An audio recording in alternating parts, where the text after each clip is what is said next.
ഇന്നലെ ഞങ്ങളുടെ നാട്ടിൽ ശക്തമായിട്ടുള്ള മഴ പെയ്തു. മഴ എന്ന് പറഞ്ഞാൽ 1 മണിക്കൂറായിട്ട് നല്ല കനത്ത മഴയായിരുന്നു, നല്ല കാറ്റുണ്ടായിരുന്നു. അപ്പോൾ അതിനെ സംബന്ധിച്ച് സാധാരണ രീതിയിൽ ഫ്രൂട്ട് കൃഷി ചെയ്യുന്നതിനെ സംബന്ധിച്ച് കുറച്ച് കാര്യങ്ങളുണ്ട്. അത് പാസ് ചെയ്യാനാണ് ഞാൻ ഈ വീഡിയോ പറയുന്നത്. ഇത് നമ്മുടെ ഈ മാംഗോസ്റ്റ് ഇപ്പോൾ 3ാം ഘട്ടമാണ്. നമ്മുടെ ഈ മാംഗോസ്റ്റിൻ്റെ ആദ്യം പൂവിട്ട് കാണിച്ചു, 2ാം വട്ടം കാണിച്ചു, 3ാം വട്ടത്തിനെ പറ്റിയുള്ള കാര്യമാണ്. അപ്പോൾ മഴ പെയ്തു അതിന് ചെയ്യേണ്ട ഒരു റെമഡീനെ പറ്റിയാണ് നമ്മളിന്ന് പറയാൻ പോകുന്നത്. ഇന്നലെ ശക്തമായിട്ടുള്ള മഴ പെയ്തു, വലിയ കാറ്റുണ്ടായി. ഇപ്പോൾ കാറ്റിനെല്ലാം അപ്പുറത്ത് മഴ എന്ന് പറയുന്നത് വല്ലാത്തൊരു പ്രശ്നമായിരുന്നു. കേട്ടില്ലേ, അത്യാവശ്യം നന്നായിട്ട് തന്നെ കൊഴിഞ്ഞെടുക്കുന്നുണ്ട്. ഇത് ശരിക്കും പറഞ്ഞാൽ കാറ്റത്ത് കൊഴിഞ്ഞതായിരിക്കാം, പക്ഷേ മഴ കൊണ്ട് സംഭവിക്കുന്ന ഒരു സംഭവമുണ്ട്. അതായത് മഴവെള്ളം കടയ്ക്ക് കുറേ വീണ് കഴിഞ്ഞിട്ടുണ്ടെങ്കിൽ മഴവെള്ളത്തിന് നോർമലി pH കുറവായിരിക്കും. അപ്പോൾ അത് മരത്തിൻ്റെ കടയിലേക്ക് അബ്സോർബ് ചെയ്താൽ മണ്ണിന് പോഷകങ്ങൾ വലിച്ചെടുക്കാനുള്ള പവർ കുറയും. ഇപ്പോൾ കായ വലുതായി വരുന്ന ആ ഒരു സ്റ്റേജിലാണെങ്കിൽ നമുക്ക് കായ്ക്ക് വലിപ്പം വയ്ക്കില്ല. അത് മാത്രമല്ല, കായ്ക്ക് പിടിച്ചു നിർത്താൻ കഴിവില്ലാത്തതുകൊണ്ട് താഴേക്ക് വീഴുകയും ചെയ്യും. അതൊരു വല്ലാത്തൊരു ഘടകമാണ്. മാംഗോസ്റ്റ് ഫ്രൂട്ടിൻ്റെ കൃഷി എന്ന് പറയുന്നത് കൃത്യമായിട്ട് നോക്കി ചെയ്ത് കഴിഞ്ഞാൽ വളരെ ഗുണകരമായിട്ടുള്ള ആദായകരമായിട്ടുള്ള കാര്യമാണ്.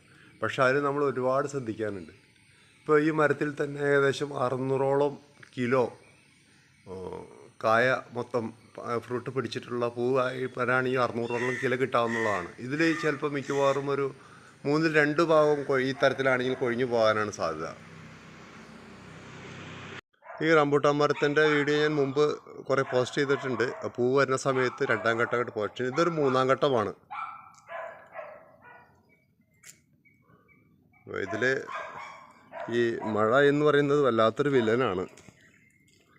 മഴക്കാലത്ത് ചെയ്യേണ്ട കാര്യം എന്താണെന്ന് വെച്ചാൽ, മഴ ഇനി വീണ്ടും ശക്തമാവുകയാണെങ്കിൽ വൃക്ഷത്തിൻ്റെ കടയിൽ മൾച്ച് ഷീറ്റ് വയ്ക്കണം. കാരണം മഴവെള്ളം വീണ് അതിലേക്ക് അബ്സോർബർ ആവരുത്. അബ്സോർബ് ആയി കഴിഞ്ഞാൽ മണ്ണിൻ്റെ pH വാല്യൂ കുറയും. ഈ പഴം വലുതായി വരുന്ന ഘട്ടത്തിലേ അതിന് അബ്സോർബ് ചെയ്യാനുള്ള കപ്പാസിറ്റി ഉണ്ടാവില്ല, അത് താഴേക്ക് വീഴും. ഞാൻ പറഞ്ഞല്ലോ, ഏകദേശം 600ഓളം കിലോ പൂവ് അടക്കം കിട്ടുകയാണെങ്കിൽ പിടിച്ചിട്ടുള്ളതാണ്. ഇതിൽ മിക്കവാറും ഒരു 3-ൽ 1, ഒരു 200 കിലോ കിട്ടാവുന്ന ഒരു സാധ്യതയുള്ളൂ. കാരണം ഇനിയും കൊഴിയാനുണ്ട് ഇത്തരത്തിൽ. അപ്പം ഞാനിതിൽ ഇമ്മീഡിയറ്റ് ആയിട്ട് ചെയ്യാൻ പോകുന്നത് എന്താണെന്ന് വെച്ചാൽ, കുറച്ച് പൊട്ടാഷ് കുറച്ചും കൂടി ഇതിൻ്റെ കടയ്ക്ക് വിതറിയിട്ട് ഒന്നുകൂടി നല്ല വെള്ളം നനച്ചു കൊടുക്കുകയാണ്. ഇപ്പോൾ തന്നെ നനച്ചു കൊടുക്കുക, കാരണം നല്ല ശക്തമായിട്ടുള്ള മഴയായിരുന്നു. അപ്പോൾ ഇന്നലെ പെയ്ത മഴയ്ക്ക് അതിൻ്റെ ആ ന്യൂട്രിയൻ വേരിയേഷനുള്ള ഒരു ഘടകം നമുക്ക് ചെയ്യാൻ സാധിക്കും. ഓരോ കർഷകനും വല്ലാത്ത പ്രതീക്ഷയോടുകൂടിയാണ് കൃഷി ചെയ്യുന്നത്. പക്ഷേ കൃഷി ചെയ്യുന്നതിന് സമയത്ത് നമുക്കതിൻ്റെ ഫണ്ട് ലഭിക്കാത്തതിന് കുറേ ഇൻഫർമേഷൻ്റെ കുറവുണ്ട്. ആ ഇൻഫർമേഷൻ കൃത്യമായിട്ട് നമുക്ക് ലഭിച്ചാൽ 100%, അതിലൊരു 80% നമുക്ക് ഗുണകരമാവും. കാരണം ഇപ്പോൾ മാംഗോസ്റ്റിനെ സംബന്ധിച്ച് നോക്കുകയാണെങ്കിൽ അതിൻ്റെ വളപ്രയോഗ രീതി, ചെയ്യുന്ന സമയം, അതിൽ പെസ്റ്റ് കൺട്രോൾ എന്തെങ്കിലും ഉണ്ടെങ്കിൽ ചെയ്യുന്ന കാര്യങ്ങൾ, നനയ്ക്കുന്ന കാര്യങ്ങൾ, പിന്നെ മഴ വന്നാൽ പ്രതിരോധിക്കുന്ന കാര്യങ്ങൾ, കാലാവസ്ഥാ വ്യതിയാനത്തിൽ നമ്മൾ ചെയ്യേണ്ട കാര്യങ്ങൾ, ഇതിനെ സംബന്ധിച്ചിട്ടുള്ള ഒരു കൃത്യമായിട്ടുള്ള വിവരം കർഷകൻ അറിഞ്ഞിരിക്കണം.